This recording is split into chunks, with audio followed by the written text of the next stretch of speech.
Well, I have to tell you that, in all honesty, the first time I really experienced housing discrimination was in New York, not in Kentucky. And because in Kentucky, I knew what the limitations were. I knew where they would not allow you to rent and that sort of thing.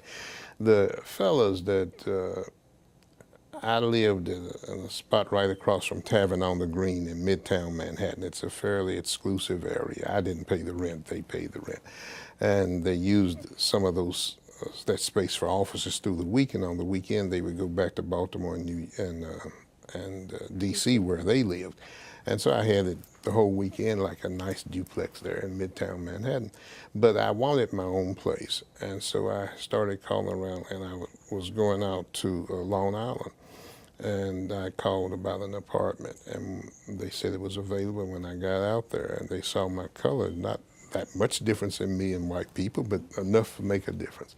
And they said, no, it's no longer available. So I went back and called again, and they still said it was available. I mean, had someone else to call is what I'm saying. But it obviously they didn't want a black person to live in that particular area where I was interested in. That was my first experience. So racism is not limited to the South, let me assure you of that. But it obviously was a different experience. My first visit to Harlem, I had been there for a few months and had never had a chance to get up to Harlem.